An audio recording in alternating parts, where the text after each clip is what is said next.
wabarakatuh. Waalaikumsalam. Berjumpa lagi dengan kami Duo Tuo. Ya, yang duo mana? Duo. Ya, Duo Kopi, Tuo. ya. Sekarang kami punya apa nih? Punya wayang. Punya wayang ya. Punya Gitu wayang. ya. Dengan Duo Tuo Bapak Ibu. Ketemu lagi dengan kami di Disengat HR, diskusi santai enak hangat seputar HR.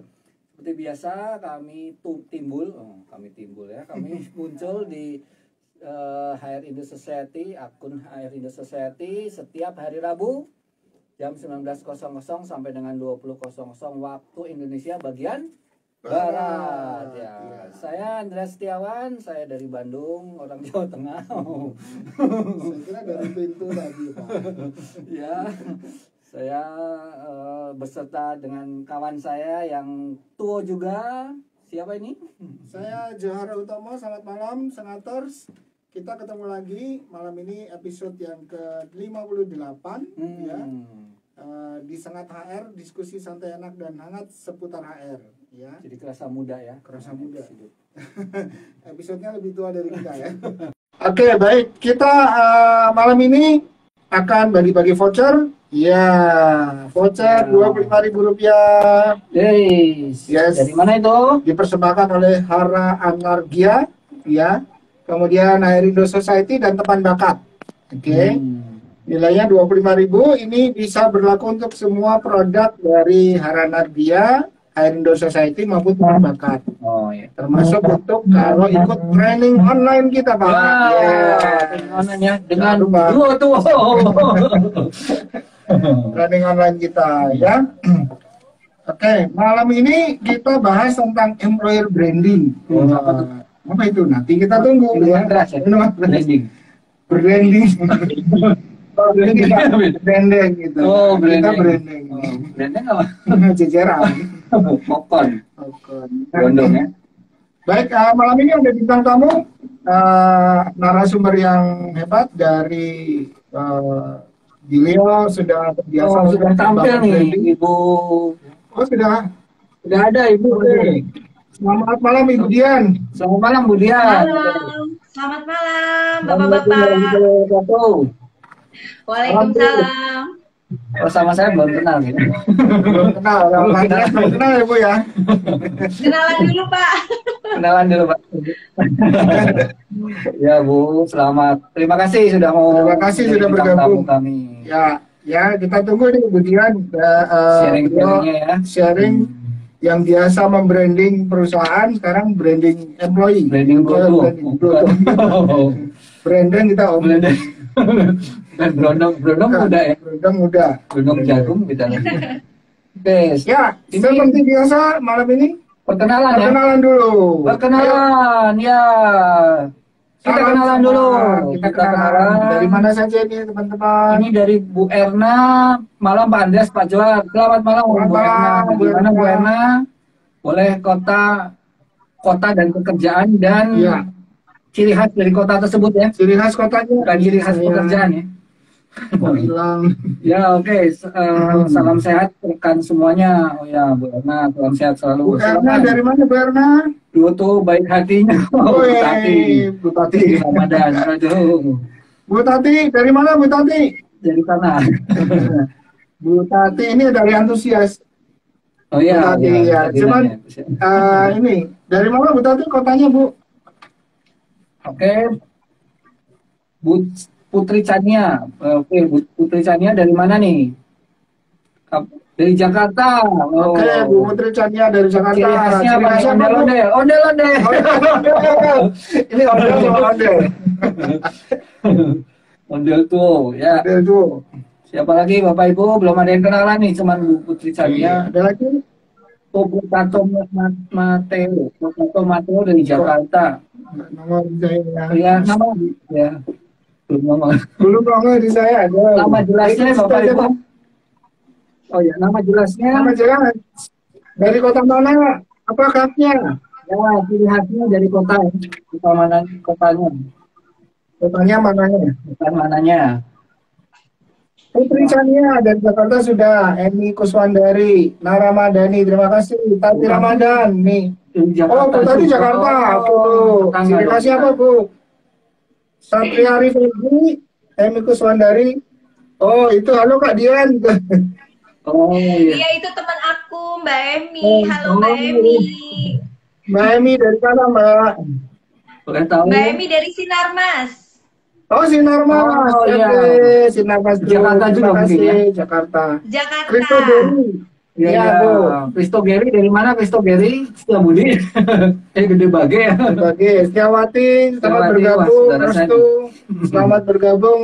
Ya, boleh kenalan Saudari dong. Nalia, Maya Lus Mayani, selamat gabung. Terima kasih. Ya. Nama asli, pekerjaannya, dari kota mana, ciri khasnya. Ya, Mbak Dian boleh juga kalau mau kenalan boleh. Dari kota mana ciri khasnya. Mas Jawir dari nama- Samsul namanya ya. Oh, Samsul. Ah, itu rokok. Rokok ya. Oh, kok ya? Rame nih kayaknya ya. Samsul, itu support. Makasih Mas Samsul. Bandungnya mana nih Mas? Bandungnya? Itu Kristo support. Geri, halo. Ciri khasnya belum ada yang sebut nih ciri khas. Kristo Bella. Geri dari kota Hai. Oke. Ya, silakan. Nama asli. Ini Swan, ini udah lama gak gabung nih, ini Swan nih. Oh, Apa ya, kabar?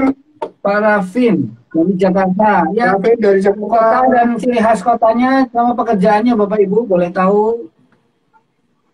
Apa kabar? Ini Swan, udah lama gak gabung.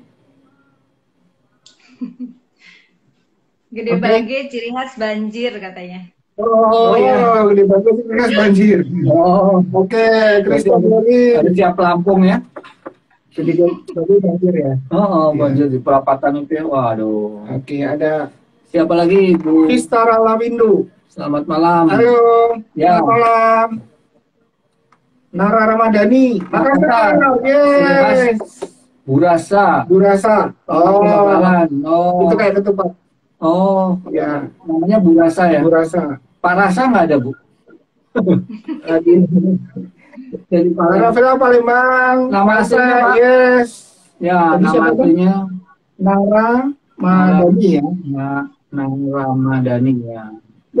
Teman-teman yang perkenalan menarik, unik, dapat hadiah voucher 25.000 rupiah. Ayo kenalan. Selamat malam Pak Dede dari Karawang. Ya, fresh graduate psikologi ciri khas goyang Karawang. Karawang. Boleh ditunjukkan? Coba apa sih goyang Andrea Karawang? aja. Jadi Zainuddin. Ya, saya dari Tangsel ini kan itu. Eh, Wah, sama dong, saya juga di Tangsel. Oh, Hai, Tangsel. Bu Dian di Tangsel. Ciri khasnya apa ya? Tetangga, kayaknya tetangga saya deh tuh. Oh. Ini sering ikut dulu nih. Ya lama enggak ya? Batosai. Bahasa ini Tengkase, aduh. Terima kasih bergabung ya. Pak Sema Ya. Tengkase ini jauh nih dari Penajam, Ya, Kalimantan Tenggara, Utara ya. Wow. Tenggara, bukan? Master Kungfu katanya. Master Kungfu. Oh. Psikologi UPI Bandung, tapi tinggal di Tasik Pak. Ciri khasnya Payung gelis. Oh, Oh iya. Payung gelis. Ya. Oke. Oke. Mbak, hai mbaknya ke siapa nih Bu ini? Apa tuh? Ibu Ikan. Ya, baik. Boleh perkenalan lagi nama asli, kota, pekerjaan, ciri khas. Ya. Boleh silakan. Ini siapa nih? Ini minggu lalu masukin Mas Didi. Waduh, mantap. Oh, mandirinya doang, kita nggak dipanteng. Kita klik lagi. Oke, makasih. Teman-teman, sambil kenalan, kita juga kenalan. Di Sengat ini adalah suatu program dari Hara Anargia. Ya, Hara Anargia sebuah perusahaan. Ini, Mas. Yes, Hara Anargia sebuah perusahaan yang punya aplikasi apa ya? Punya ada satu komunitas namanya Harindo Society. Ya, Hara Anargia ini produknya tes online, ya, psikotes online. Kemudian Harindo Society ada komunitas dan konsultan, training, konsultan, dan komunitas. Lalu ada teman bakat Ya teman-teman, teman bakat ini aplikasi untuk psikologi. Nanti kita akan bisa diunduh untuk macam-macam. Kemudian di sini tes online dan penjurusan ya, tes online, psikotes online dan penjurusan. Ya teman-teman nanti bisa dapat voucher 25.000 berlaku sampai bulan Juni. Ya, Anda bisa pakai untuk training online, online test, kemudian training di Harindo Society maupun service ya, maksudnya untuk consulting, private training, mentoring. Ya, ini yang paling banyak mentoring nih teman-teman. Habis training, masih belum jelas, saya pengen implementasi. Ya, yuk kita mentoring ya. Kemudian ada teman bakat, ini ada penjurusan online test ya. Dan satu lagi produknya ada buku, ya ada 2 buku sekarang, rekrutmen dan seleksi, kemudian bukan cuma kerja tapi berkarir. Voucher ini bisa berlaku untuk pembelian buku. Bukunya 50.000, vouchernya 25.000, jadi tinggal bayar 25.000. Yes. Ya. Ya. Nah, apa saja di online training? Anargia online test system ya, tes terbaru, security system teraman, dan buat lengkap gitu ya. Efisien, karena kita bisa online test jarak jauh. Kemudian real time, tesnya langsung, gitu ya. Dan bisa menjangkau tempat apa, jangkauannya luas dan banyak. Kemudian mudah diakses dan cepat, mestinya cepat ya. Ini bisa dipakai kalau di tempat Bapak Ibu ada psikolog, bisa, atau tidak ada psikolog, bisa juga. Ya, nanti silakan hubungi 0811 2109001. Ya, nomor tersebut ya. Ya. Oke. Mungkin itu baik. Sekarang kita masuk ke menu utama. Dengan Ya, Mbak Dian. dengan Mbak Dian. Mbak Dian ya. Dian. Ya. Dian atau Mbak Dian ini? Umurnya sudah kita. Ya. Sama dengan kita. Oh. Sama ya. Ya. Oh, ya. Maksudnya kita menjadi. Baik, silakan. Ya, silakan. Mbak Dian, hari ini kita bicara tentang branding. Silakan memperkenalkan diri, lalu kita masuk ke materinya. Ya. Nanti kalau ada pertanyaan kami sampaikan. Kami akan sampaikan. Silakan. Nggak usah pakai ciri khas kotanya, Bu. Silakan. Oke, selamat malam Pak Andreas dan Pak Uut. Saya manggilnya Pak Uut, nggak apa-apa ya? Boleh. Oh, nggak apa-apa, Ibu. Sama-sama. Nama alias ya. Panggilan akrab, Pak. Panggilan akrab sama Pak Uut. Oh, akrab ya. Oke, silakan. Malam. Ya, salam kenal juga untuk yang lagi pada online ya. Terima kasih sudah join di IG Live-nya HR Indo Society.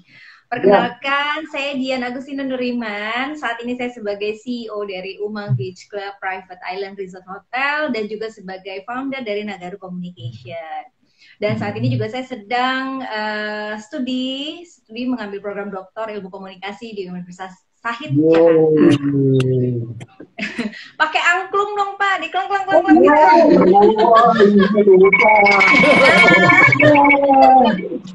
Soalnya ini Bu, seru loh ini, ya ampun. Saya sih pengen banget tuh megang angklungnya, penasaran gimana goyanginnya. boleh. Kadang-kadang yang goyang kita, Bu. Nanti kami ke Tansal. Angklungnya nggak goyang, yang goyang kepalanya gitu ya. Oke. Terus jadi nih saya langsung jelasin atau ada pertanyaan lalu saya jawab bagaimana nih? Konsepnya Pak Uut. Jelasin aja, kalau ada pertanyaan nanti Kami yang sampaikan. Kami sampaikan. Selesaikan aja dulu, Bu. Oh gitu. Baik. Oke, jadi kita hari ini akan membahas terkait dengan employer branding ya. Apa sih employer branding itu? Mungkin Bapak Ibu di sini para HR udah mungkin udah sangat mengerti lah ya apa itu employer branding. Namun mungkin ada juga yang masih bertanya-tanya apa sih employer branding. Nah sebenarnya ini adalah ranahnya HR, tapi kenapa saya mungkin basic saya adalah seorang public relations, tetapi seiring waktu berjalan di dalam perjalanan karir saya tidak hanya melingkup di dunia PR saja, tetapi juga masuk juga ke area manajemen. Jadi saya juga pernah menjadi general manager seperti itu dalam suatu perusahaan retail ya, kemudian juga terkait juga dengan pastinya dengan HRD. Lalu selain itu juga untuk lingkup pekerjaan PR itu juga selalu berkaitan atau menempel dengan HR, khususnya untuk melakukan komunikasi internal kepada karyawan. Nah, terkait dengan employer branding ini sangat penting sekali, apalagi saat ini ya kondisi pandemi yang kita semua tahu bahwa sangat sulit ya keadaannya gitu. Dan ada banyak perusahaan juga yang sekarang sedang berusaha untuk bangkit lagi, sehingga juga berusaha untuk memperbaiki dari image perusahaan itu sendiri. Nah, ini terkait dengan pandemi, banyak sekali perusahaan-perusahaan yang tidak mempertahankan image-nya gitu, Pak Uut dan Pak Andreas. Tidak mempertahankan mungkin juga karena kondisi situasi internal yang tidak memungkinkan untuk mereka bisa mempertahankan seperti itu ya. Jadi ada perusahaan-perusahaan yang tetap mempertahankan, dalam arti begini, kondisi perusahaan dalam keadaan turun ketika pandemi masuk, namun mereka tetap menjaga kondisi image-nya agar tetap bagus, sehingga mereka tidak perlu effort yang sangat kuat gitu ya untuk bisa membangun kembali image-nya terkait dengan employer branding ini. Lalu kemudian juga ada perusahaan-perusahaan yang mungkin agak sedikit kurang concern terhadap yang namanya employer branding, sehingga tidak menjaga ketika masa pandemi ini muncul, lalu mungkin kondisi perusahaan juga turun, lalu harus perlu effort lagi ketika perusahaan itu mulai akan naik lagi, akan mulai men-starter lagi engine-nya. Nah, disinilah dibutuhkan kerja keras, kerjasama ya dari HR maupun dari pihak PR gitu ya, divisi PR di suatu perusahaan untuk bisa sama-sama membangun kembali yang namanya employer branding itu sendiri.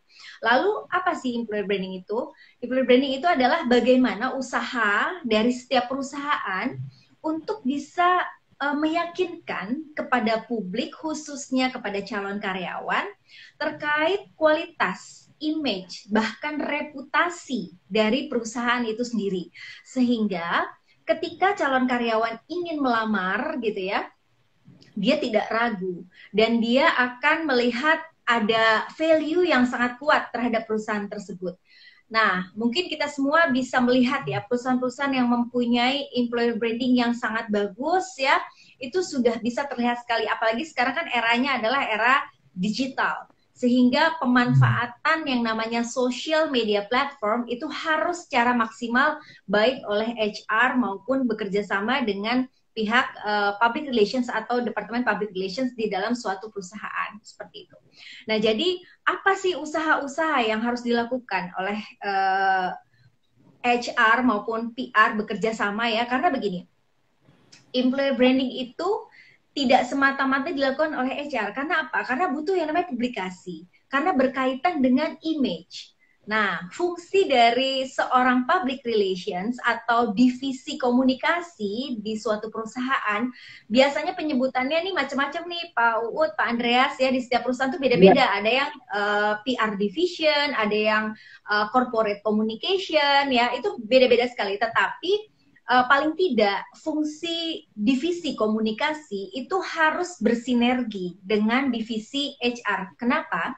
Karena fungsi dari PR itu sendiri dia menjaga image perusahaan. Nah, berarti apa yang akan dilakukan, apa yang akan dikomunikasikan oleh perusahaan melalui HR itu harus berkoordinasi juga dengan PR-nya. Begitu pula PR-nya. Jadi harus mungkin sama-sama melihat, misalnya, oh ini kita lagi ada program ABC, sebaiknya apa yang bisa disinergikan oleh HR. Begitu sebaliknya.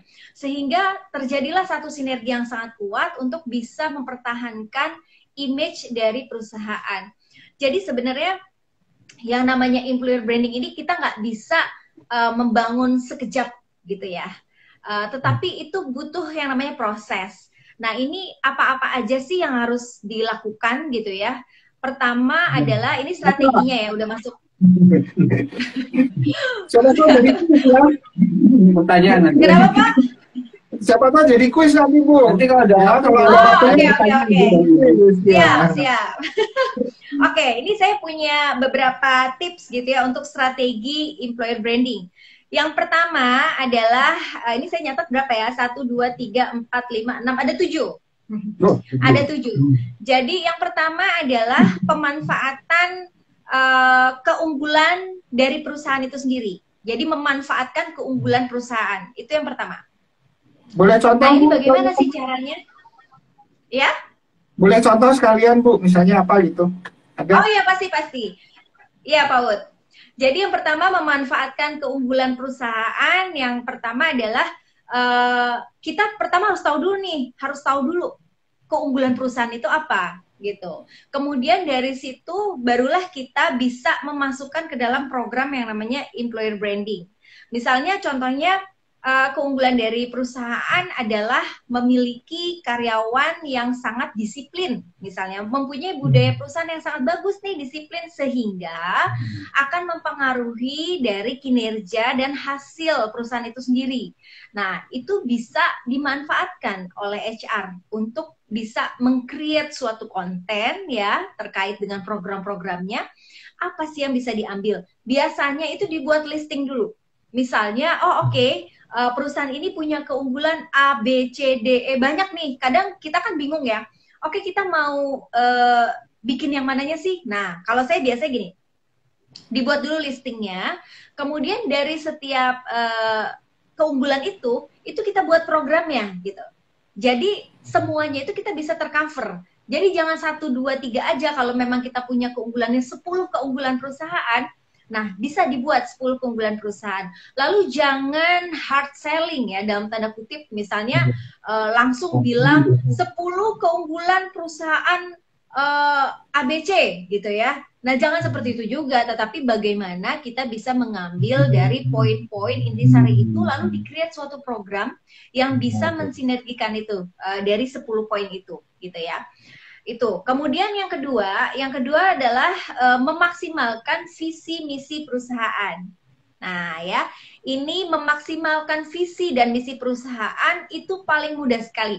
Karena aplikasinya bisa di macam-macam ya. Mulai dari kalau misalnya perusahaan retail kan dia biasanya ada store. Nah, store-nya itu bisa juga bagaimana bisa mengungkapkan visi misi perusahaan. Biasanya banyak sekali retail atau misalnya masuk food and beverage ya, restoran atau hotel atau misalnya retail sekalipun, itu dia bisa menginformasikan visi misinya dengan gamblang kepada customer-nya gitu ya. Di situ menunjukkan bahwa hey, kita punya visi misi yang bagus sekali loh perusahaan ini gitu. Berarti komitmennya kuat. Karena gini, begitu suatu perusahaan memunculkan visi misi dengan jelas ya kepada customer akan menagih ya, dalam tanda kutip. Ibaratnya kalau misalnya mereka mendapatkan pelayanan yang kurang maksimal, mereka akan bilang, untuk apa Mbak ya dipasang visi misi perusahaan besar banget gitu ya.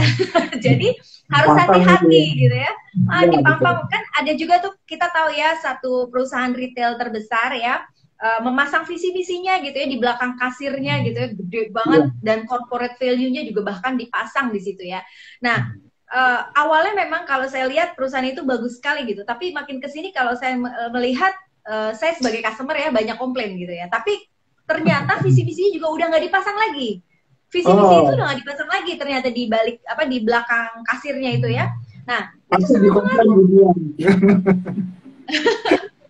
Pengaruh sekali karena ketika kita berani menampilkan visi-misi kita baik di uniform kita misalnya gitu ya, kemudian apapun itu, berarti kita sudah komitmen. Kita karyawan gitu ya sudah komitmen untuk bisa memaksimalkan atau mengimplementasikan dari visi misi itu gitu ya. Itu bagus sekali, tetapi memang tantangannya adalah semuanya harus sama tonnya gitu. Jangan sampai hanya segelintir karyawan yang bisa mengimplementasikan visi misi perusahaan dengan baik gitu. Lalu itu yang kedua. Kemudian yang ketiga adalah menunjukkan corporate culture yang positif melalui kegiatan-kegiatan publikasi corporate gitu ya.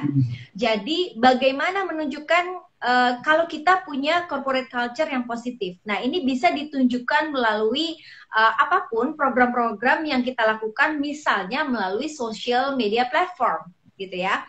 Nah, ini juga tidak harus langsung ditunjukkan secara ditulis gitu ya, kemudian dibikinkan e-posternya lalu di-upload. Bukan seperti itu, karena itu hanya semata-mata kayak apa ya, hanya bikin kayak kata-kata mutiara bagus kayak gitu aja gitu. Tetapi harus lebih kreatif. Misalnya mempunyai corporate culture yang positif, misalnya setiap pagi kita selalu ada yang namanya morning briefing, lalu menceritakan sesuatu, cerita-cerita positif. Satu orang dikasih waktu misalnya maksimum 10 menit untuk bercerita segala hal yang positif, mulai dari office boy sampai dengan level CEO-nya, itu harus menceritakan itu kan sesuatu yang positif gitu ya. Nah, mungkin itu ketika si karyawan itu sedang bercerita selama 10 atau 15 menit, nanti tim PR-nya bisa melakukan video lalu di-upload seperti itu. Itu sesuatu sharing positif, dan para calon karyawan akan melihat, publik akan melihat, seru banget ya, ternyata di perusahaan ini tuh ada yang namanya sharing positif, segala sesuatu tentang positif loh. Bahkan sampai OB-nya pun harus cerita loh tentang segala sesuatu yang positif. Nggak usah cerita yang berat-berat, cerita yang simple yang dia temuin di jalan ketika dia mau berjalan ke kantor gitu, kemudian melihat sesuatu yang ada makna positif, silahkan diceritakan gitu. Karena dari sesuatu yang simple itu bisa mempunyai makna yang besar. Kadang kalau kita bercerita yang berat-berat, itu biasanya nggak masuk. Tetapi kita cerita yang simple-simple gitu ya, something simple gitu ya, tapi itu kena gitu ya. Ini kalau Andreas ya jagonya ya. Kalau yang berat-berat itu ke saya. Oh iya. Oh yang berat-berat Pak Uut ya. Iya, Oke. Nah, jadi gitu yang ketiga. Nah, ini juga harus membutuhkan kreativitas. Nah, tadi harusnya fungsi dari PR, biasanya orang-orang PR itu kreatif, Pak. Jadi dimanfaatkan dong PR-nya gitu ya. Tim komunikasi di perusahaan itu dimanfaatkan. Misalnya HRD bilang, kita punya program ini nih, tolong dong di-create konten yang menarik, gimana sih caranya gitu, dan maksimalin nih di social media platform kita punya apa aja, misalnya Facebook, Twitter, LinkedIn, bahkan TikTok sekalipun ya, dan dengan tetap menjaga etika ya kan, tetap menjaga etika perusahaan gitu ya. Nah tapi nggak apa-apa kita, apalagi kalau misalnya perusahaannya punya target calon karyawannya milenial gitu ya, dan kita harus bener kan ya Pak Uut? Nah kita harus paham nih, berarti milenial, kolonial ya Pak, kolonial, masa penjajahan gitu ya. Nah jadi itu harus kerjasama. Nah, makanya kenapa harus sinergi tadi antara HR dan PR gitu ya. Nah, itu yang ketiga. Kemudian yang keempat adalah menempatkan karyawan itu sebagai customer. Nah, ini yang jarang banget.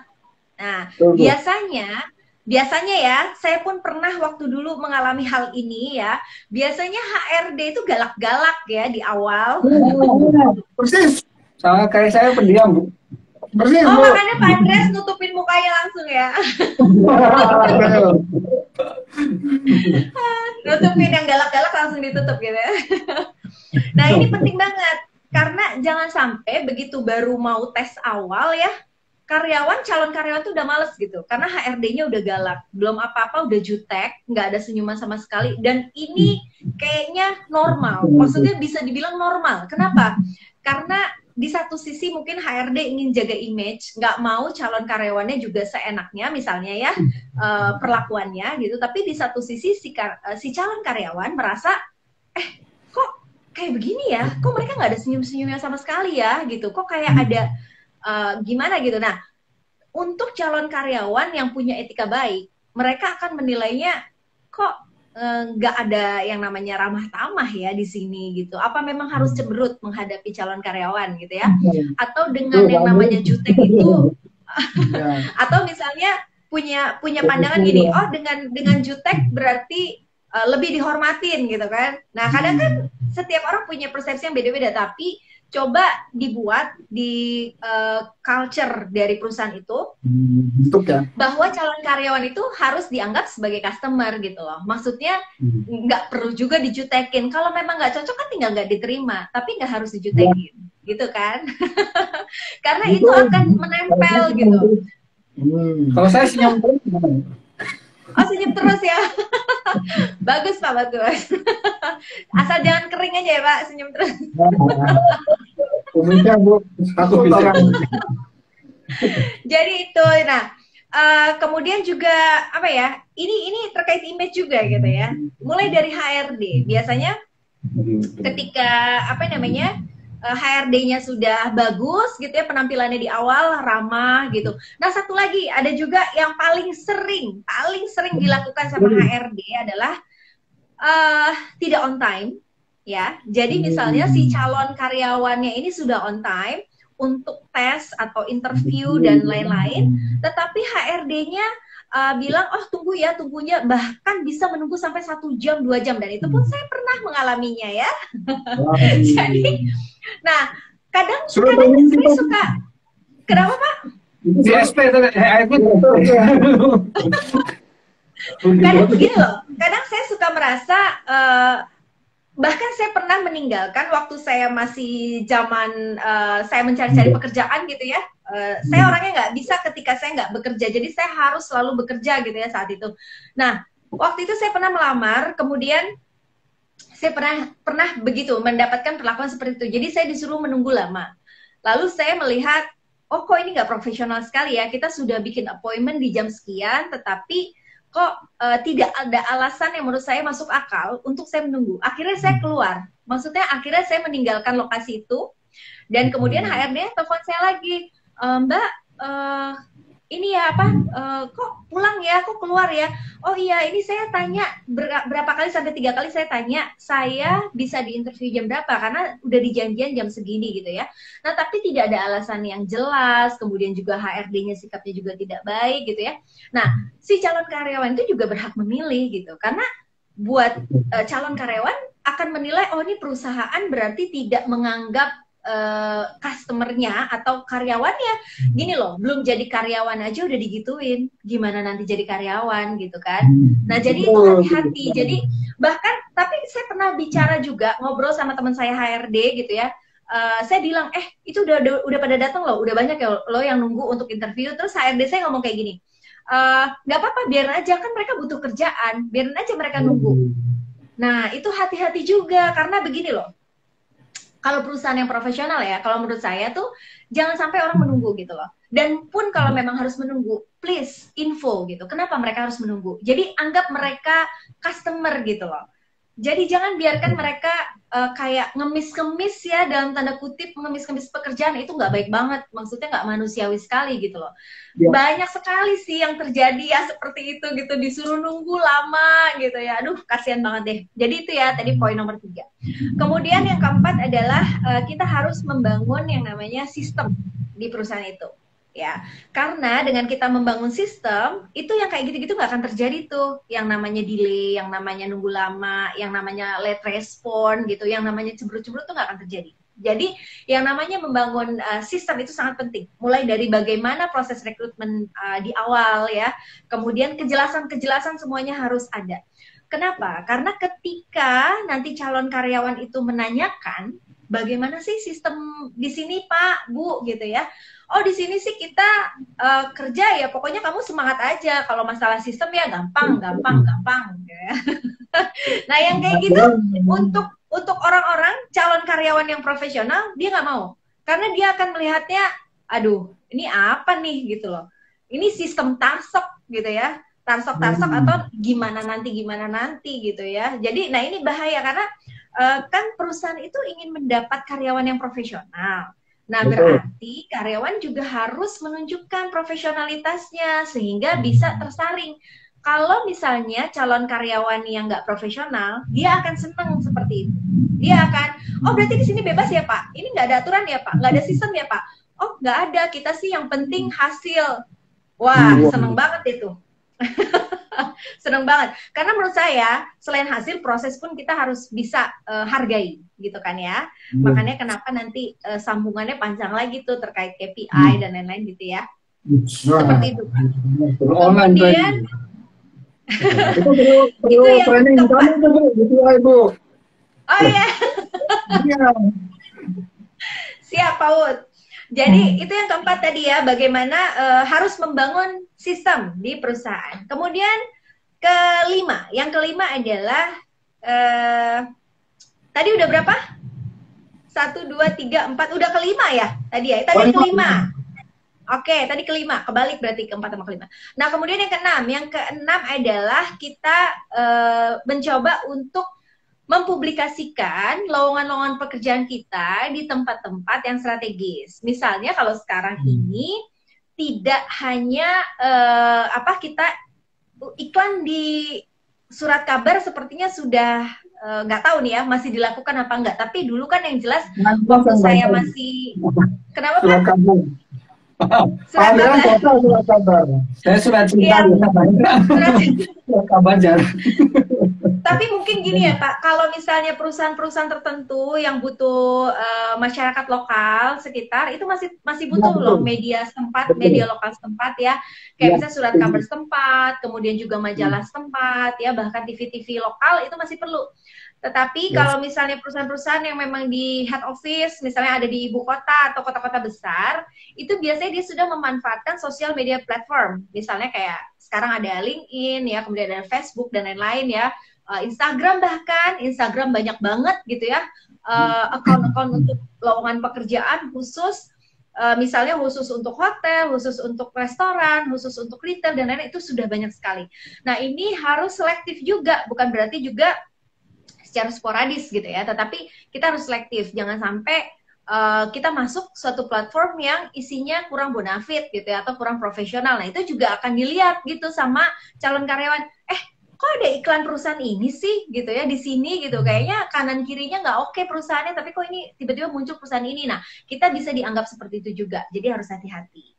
Nah kemudian yang terakhir adalah kita harus memenuhi hak dan kewajiban itu harus seimbang ya, hak dan kewajiban perusahaan itu harus seimbang, sehingga jangan sampai ada keluhan-keluhan yang keluar gitu ya dari si karyawan maupun calon karyawan. Karena gini, ketika si calon karyawan akan melamar, biasanya sangat mudah sekali sekarang untuk mencari informasi dari perusahaan itu sendiri.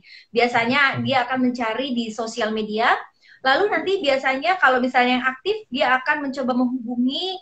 Kalau di LinkedIn kan kita gampang sekali ya untuk cari, misalnya kita mau cari tahu tentang perusahaan ABC, kita tinggal search aja, nah keluar deh tuh data-data karyawan, si ini sebagai ini di perusahaan ini, itu sudah sangat mudah sekali.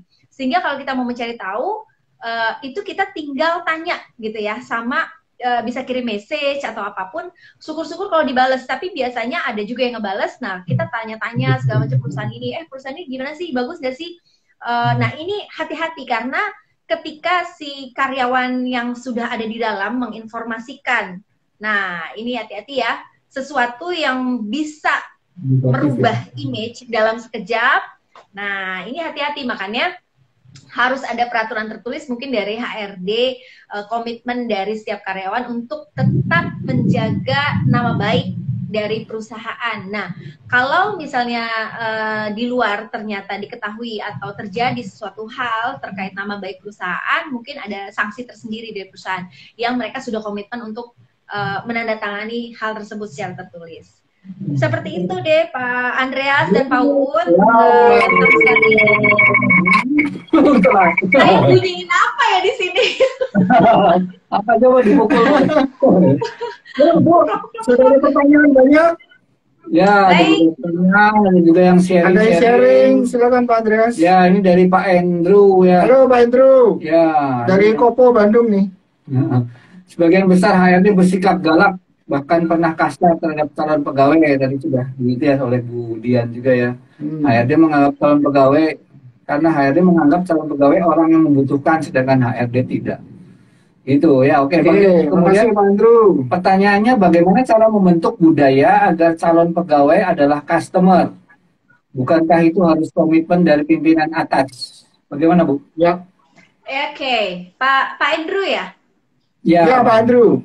Ya, Pak Dia di Andrew rumah di sakit. Bandung ya. Ya, Oke, ya terima kasih banyak Pak Andrew atas pertanyaannya ya. Benar sekali Pak Andrew. Jadi memang harus dari pimpinan, ini setuju sekali. Nah tapi kalau pimpinan tidak mendapatkan masukan, juga pimpinan mungkin nggak akan tahu. Jadi saya yakin setiap pemimpin itu pasti ingin perubahan yang lebih baik, ya menuju yang lebih baik. Sehingga tidak agak sedikit impossible ya seorang pemimpin diajak berubah untuk menjadi yang lebih baik itu nggak mau gitu kan. Jadi kita harus pelan-pelan gitu ya menginformasikan kepada pimpinan bahwa Pak, Bu, kita harus ada perubahan nih terkait dengan bagaimana memperlakukan calon karyawan. Karena memang biasanya dari level manajemen ke atas ya. Jadi level top manajemen itu biasanya kan ujung-ujungnya terakhir biasanya interview sama user gitu ya. Nah, usernya ini kadang-kadang memang sangat sibuk sekali, sehingga ketika menjadwalkan interview, terkadang mereka molor waktunya begitu ya. Tetapi kalau menurut saya harus ada komitmen dari HRD-nya, harus mempertegas bahwa Bapak, Ibu mohon maaf dengan jadwal yang Bapak Ibu kasih sudah komit kita lock di jadwal ini ya, karena agar tidak molor waktunya dan lain-lain, agar image perusahaan kita juga bagus di mata calon karyawan seperti itu. Kalau misalnya masih ada yang komplain, berarti belum punya visi misi yang sama, sehingga itu adalah PR dari HR untuk bisa merubah disamakan dulu, karena kalau tidak sama visi misinya nggak akan bisa. Nah, bagaimana caranya untuk menyamakan visi misi? Biasanya itu dilakukan pendekatan-pendekatan tertentu. Misalnya dilakukan general briefing, lalu menginformasikan bahwa kita akan melakukan perubahan budaya perusahaan secara bertahap, misalnya mulai dari A, B, C, D seperti itu. Jadi banyak sekali caranya. Gitu kira-kira Pak Andreas dan Pak Uut. Pak Andrew, terima kasih pertanyaannya. Ini ada Pak Hendra Cipta, ini rekan kami juga nih, teman, ada luar biasa katanya, Bu, nasihat membangun untuk seorang HRD termasuk saya katanya. Jadi seorang HRD juga harus bisa menerapkan excellent service agar tahu cara memperlakukan customer-nya. Oke, terima kasih Om Hendra. Oke, dari yang lainnya Bu Yuli, ini pertanyaan juga, bagaimana apabila karyawan selalu bersikap emosional, Pak, Bu, padahal HR-nya sudah ramah dan menghargai karyawan tersebut? Ini sebaliknya, Bu. Karyawannya selalu bersifat emosional. Karyawan apa calon karyawan ya ini? Karyawan, Bu Windy. Oh, karyawan. Karyawan, ya. Oke, jadi yang galak karyawannya ya? Oh, kayak Pak Andreas nih, Bu.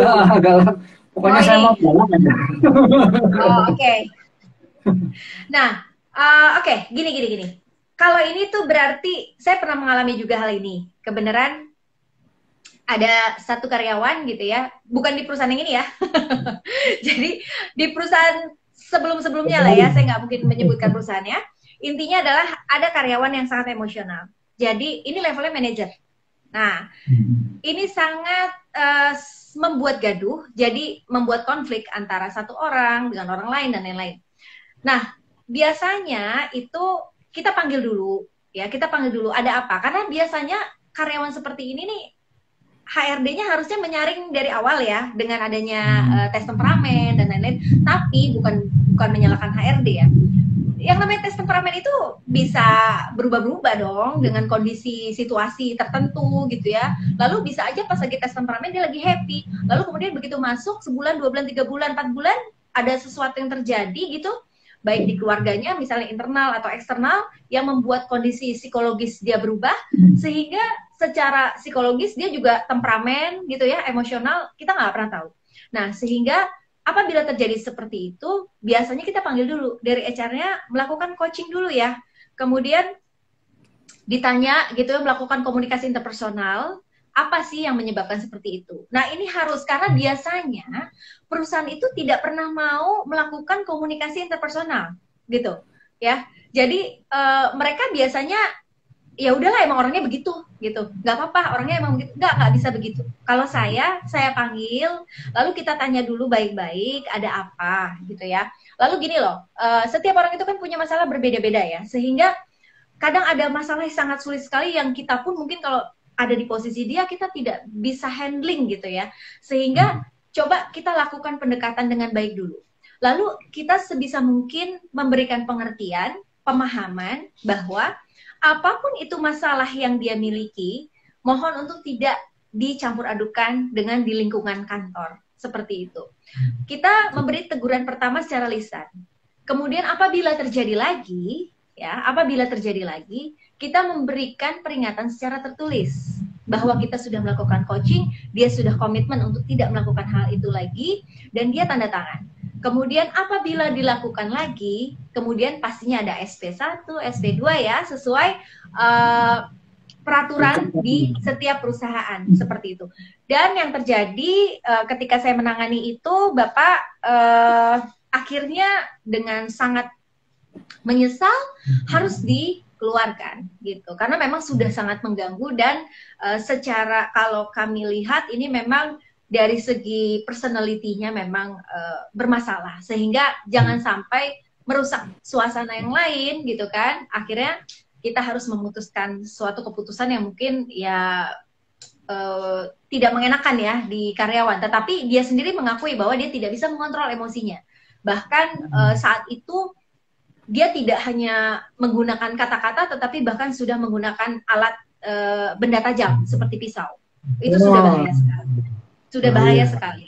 Ya karena gini Pak, orang dalam keadaan emosional, temperamen, dan ternyata kita tahu ada kondisi psikologis atau kondisi masalah di belakang itu yang sangat berat, everything can be happen. Jadi just be careful, daripada ada apa-apa, lebih baik kita preventif, seperti itu. Begitu sih Pak Uut dan Pak Andreas. Ya, Terima kasih. Ya. Baik, ini masih ada beberapa pertanyaan aja dulu ya. Ya, oke, yang pertanyaan saja mungkin ya dari kita pilih aja ya Bu pertanyaannya. Bapak Ibu nanti kami pilih, maaf nih karena banyak. Pak Lukman Heriana, bagaimana strategi employer branding untuk UMKM? Karena pasti branding UMKM tidak sebagus perusahaan besar. Bagaimana cara menghitung hasil employer branding yang kita lakukan? Selain employer branding keluar, adakah strategi employer branding ke dalam artian karyawan kita sendiri? Ada beberapa pertanyaan nih Bu, nanti kalau lupa saya tanya, saya itu lagi. Ini yang Pak Lukman Bu. Pak Lukman Heriana Bu. Oh iya, baik Pak Lukman. Terima kasih Pak Lukman. Oke Pak Lukman, ini bagaimana strategi employer branding untuk UMKM ya? Nah, sebenarnya gini, jangan menempatkan UMKM itu di bawah gitu ya Pak ya, karena UMKM itu hebat sekali Pak gitu, sehingga Bapak sendiri harus punya strategi gitu ya. Jangan merasa UMKM lalu merasa kita kan UMKM, tidak seperti itu, tetapi bagaimana bisa membangun UMKM sebagai profesional juga gitu ya. Nah ini coba saya baca lagi pertanyaannya ya. Ini berarti pertanyaannya bagaimana cara menghitung hasil yang sudah dilakukan. Begini Pak, pertama Bapak harus pastinya sebelum menghitung Bapak harus punya planningnya dulu gitu ya. Karena kita tidak akan pernah bisa mengaudit atau menilai ya yang namanya kegiatan-kegiatan employer branding kalau kita tidak pernah punya planning di awal. Jadi pertama adalah membuat planning dulu, kemudian jangan lupa ketika kita membuat planning, di situ kan ada program-program nih yang kita buat. Setiap program itu kita juga harus meng-create yang namanya monitoring tools-nya. Jadi alat untuk memonitoring program itu berhasil atau tidak, jalan atau tidak gitu ya. Nah kemudian setelah kita punya monitoring tools-nya, lalu ketika kita melakukan evaluasi, jadi sebenarnya sebelum kita melakukan penilaian terakhir, biasanya program ini kan kita punya di awal sudah, ketika planning kita sudah tentukan nih, oh program ini kita akan lakukan selama 1 tahun, dimulai dari misalnya bulan Januari sampai dengan Desember. Lalu dari Januari sampai Desember, setiap bulan kita lakukan evaluasi. Nah, dari hasil evaluasi kita melihat dari monitoring tools. Monitoring toolsnya itu hasilnya apa? Misalnya yang paling simpel adalah ketika kita menilai dengan angka. Dari 0 sampai 10 yang maksimum, 0 yang paling jelek gitu ya. Oh ternyata di bulan Januari kita menilai dari monitoring toolsnya itu hasilnya adalah 5 gitu ya. Kemudian di bulan Februari hasilnya 8. Sampai dengan Desember kita punya hasil, sehingga kita tinggal rata-rata aja. Jadi dari Januari sampai Desember itu kita hasilnya berapa? Bisa rata-ratanya berarti selama 12 bulan nilai kita tuh ternyata 7 loh. Nah, berarti 7 itu kita harus deskripsikan 7 itu sudah puas apa belum gitu. Atau targetnya berapa? Oh, targetnya itu kita tuh sebenarnya targetnya 9 sampai 10 sih. Nah, berarti masih di bawah target dong gitu. Jadi kita harus punya yang namanya monitoring tools-nya, Pak Lukman. Ya, bagaimana cara membuat monitoring toolsnya? Itu tergantung programnya. Programnya apa, melalui media komunikasinya apa, gitu ya. Itu pasti bisa diukur semuanya. Begitu ya, Pak Lukman. Baik, ya. Terima kasih. Selanjutnya dari Pak Ade Teorino Yaputra. Gimana cara mengatasi culture clash antara generasi tua lebih suka hierarki? Biasanya kata teman yang sudah kerja. Biasanya kata teman yang sudah kerja. Dan generasi muda yang lebih suka structure yang lebih horizontal. Baik, oke. Saya jawab ya. Terima kasih dari Bapak atau Ibu Ade nih ya. Nah, ini yang sedang terjadi ya saat ini. Yang namanya culture clash ya antara generasi milenial dan kolonial gitu ya. Nah, sebenarnya begini. Pak Uut jadi senyum-senyum aja, Pak. Nah, jadi sebenarnya gini, ciptakan suatu budaya yang generasi senior gitu ya. Saya nggak mau bilang generasi tua ya, tapi generasi senior gitu ya. Coba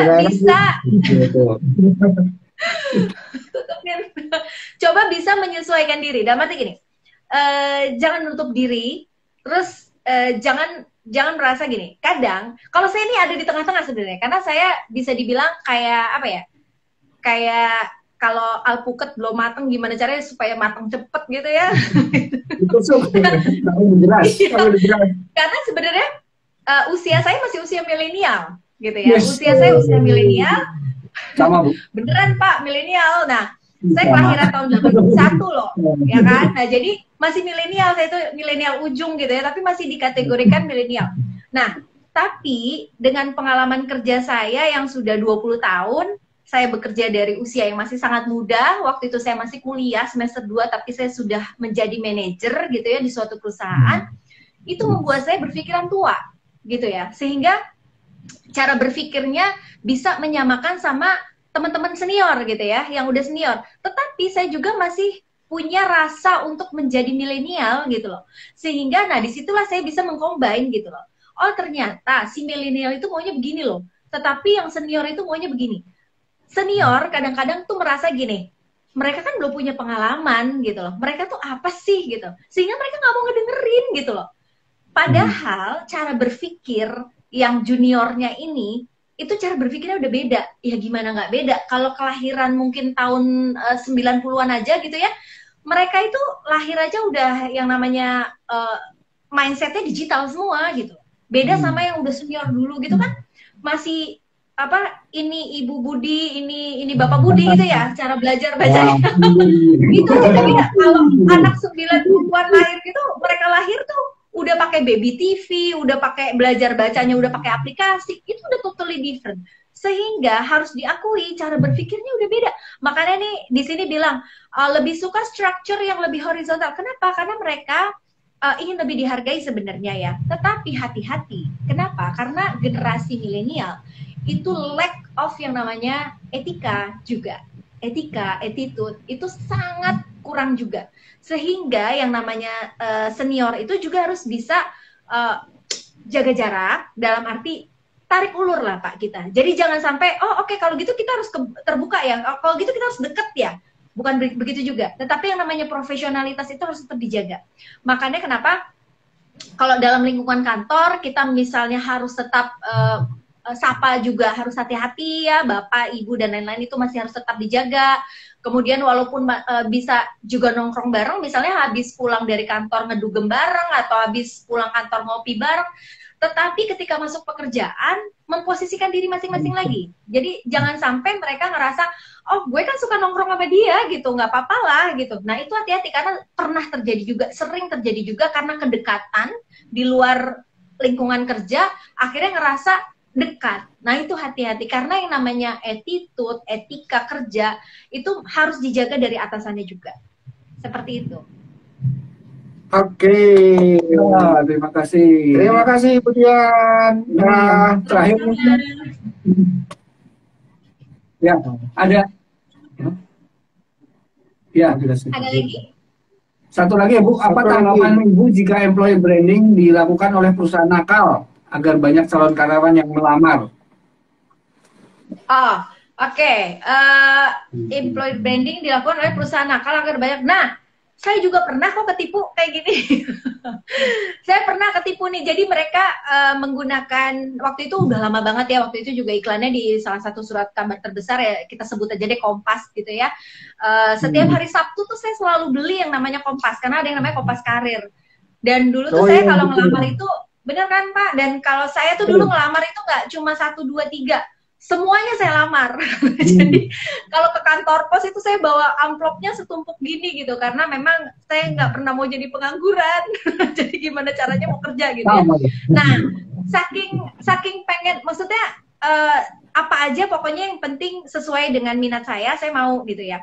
Nah itu pernah juga terjadi. Nah ini biasanya ngakal-ngakalin. Biasanya mulai dari posisinya gitu ya, positionnya apa, ternyata apa gitu ya, atau misalnya perusahaannya dibilangnya perusahaan ini sering banget ya, perusahaan-perusahaan yang kaitannya sama misalnya financial dan lain-lain gitu ya, mengatasnamakan perusahaan apa multinasional dan taunya apa yang mungkin padahal saya minat saya nggak di situ gitu ya. Saya pernah juga sampai dipaksa dalam tanda kutip KTP saya nggak dikasih sama si resepsionis karena saya merasa ini sih saya nggak suka perusahaan yang berjalan untuk urusan yang kayak gini-gini saya nggak suka gitu, bukan minat saya. Akhirnya saya keluar lagi, lalu saya minta KTP nggak dikasih sama resepsionisnya. Itu saya sampai benar-benar ngamuk-ngamuk di situ ya, karena saya bilang saya nggak minat kok, jadi tolong kembaliin KTP saya karena saya mau turun gedung nggak bisa keluar kalau KTP saya nggak dikasih gitu ya. Itu sungguh luar biasa, benar-benar bisa memperburuk bahkan merusak yang namanya citra dari perusahaan itu sendiri. Nah biasanya perusahaan-perusahaan yang kayak gitu sih perusahaan yang nggak established ya.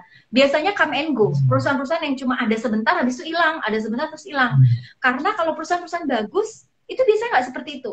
Jadi hati-hati sekali nih mungkin calon-calon karyawan gitu ya, jangan sampai terperangkap gitu. Nah ini jangan sampai melakukan seperti itulah gitu ya. Para HRD juga jangan sampai demi untuk bisa menjaring sebanyak-banyaknya pelamar lalu bisa menggunakan kata-kata yang tidak seharusnya atau dalam tanda kutip jadi kayak sedikit tertipu gitu ya calon karyawan karena bukannya apa nanti memperbaiki citranya itu loh yang susah. Karena gini, membangun citra itu gampang ya, tapi membangun reputasi itu susah, butuh bertahun-tahun. Sehingga ketika dirusak sekali, wah ngebenerinnya lama banget dan belum tentu bener gitu ya. Karena udah dicap jelek aja akhirnya. Seperti itu sih Pak. Oke Bu, terima kasih. Terima kasih. Ya, lupa. Ya, sekarang informasi info training ya Bu. Ya, sebentar ya Bu, disalah dulu deh. Ya. Oke, info training sini aja ya.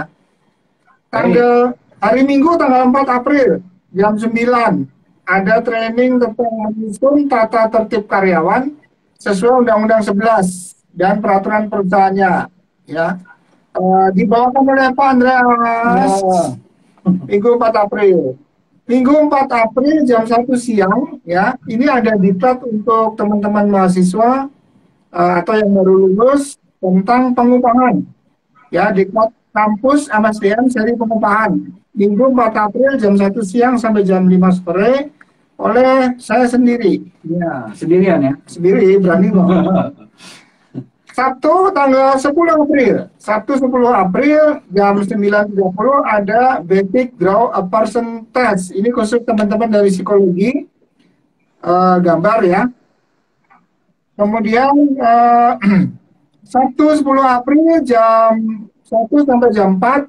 Nah ini ada yang menarik nih, kemarin ada yang nanya ingin menyusun struktur skala upah berdasarkan evaluasi jabatan oleh saya sendiri. Tadi yang 2% oleh Ibu Fadila dari Hara Anargia. Ibu Fadila psikolog.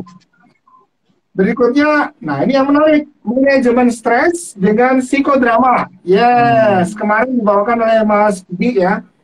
Hari Sabtu 10 April jam setengah 2. Ya, silakan. Manajemen stres dengan psikodrama. Kemudian Minggu 11 April, tadi Sabtu 10 April, ini Minggu 11 April, implementasi pajak penghasilan karyawan dalam perhitungan gaji. Ya, dibawakan oleh Pak Iman Harjono. Ini Budian kenal nih. Iya, Pak Iman kenal banget. Ya. Kemudian Minggu 11 April ada BEI, Behavioral Event Interview for Selection. 11 April jam 1 siang oleh saya sendiri. Sabtu 17 April workshop tes NST. Nah ini untuk teman-teman, khusus teman-teman psikologi. Pematerinya dari Pak Medianta Tarigan, psikolog. Kemudian workshop Sabtu 24 April. Student Career Assessment based on personality, interest, skill, and value. Ya, oleh Pak Medianta. Nah, itu kemudian teman-teman tadi kan ingat ada Budian juga cerita bahwa salah satu kuncinya adalah dengan rekrutmen ya, rekrutmen dan seleksi untuk memilih orang. Kalau tadi sudah ada yang tanya kalau UMKM bagaimana, jangan pusing-pusing. Yang mau rekrutmen bisa pakai online test. Ya, online test ini hemat biaya, hemat waktu, kemudian bisa dilakukan di mana saja, jangkauannya luas dari arah Anargia. Begitu. Ada lagi Om? Oh, sudah. Sudah. Pengumuman Ya. Kemudian kita akan umumkan teman-teman yang mau dapat voucher. Mungkin kita nggak bisa quiz karena waktunya sudah hampir habis. Nah, sudah habis. Sudah habis. Teman-teman tadi yang kenalan dengan menarik ada dua. Ada Naramadania. Naramadani. Ya, satu. Yang kedua NF Konipa yang dari UPI tadi. Ya, itu untuk perkenalan. Untuk pertanyaan yang menang ada Pak Andrew Windy Semai Takase. Ya. Semai Takase, Lukman Ade Teroni. Ade siapa tadi? Ede Teroni Nova Putra. Oke. Satu lagi Dede Zainuddin. Ya, semua dapat 25.000 dari Anargia, Teman Bakat, dan Harindo Society. Ya. Jangan lupa konfirmasi ke nomor ya. 0811 2109 001 paling lambat 1 minggu sebelum di Senat minggu depan ya. Bisa untuk semua produk dari Anargia, Harindo Society maupun Teman Bakat. Ya, baik. Karena waktunya sudah habis, Ibu Dian, saya akan mengucapkan terima kasih banyak. Jangan bosan jadi bintang tamu lagi. Jangan bosan jadi bintang tamu lagi. Ya, terima kasih Pak Andreas, Pak Ud atas kesempatannya. Terima kasih juga untuk para pemirsa nih IG Live hari ini. Terima kasih banyak sudah bisa mendengarkan. Mohon maaf kalau ada kekurangan. Ya, jangan lupa follow Harindo Society. Kalau Anda belum sempat melihat ini, Anda bisa lihat di IGTV-nya. Atau ke channel YouTube di Harindo Society juga. Kami akan rekam dan tayangkan di sana. Baik Bapak Ibu, kita akhiri aja di Senat hari ini. Ya. Sampai ketemu minggu depan sama hari Rabu malam 19.30 sampai 20.00 sampai 20.00. Oke. Maklumlah sudah. Sampai minggu depan. Bye.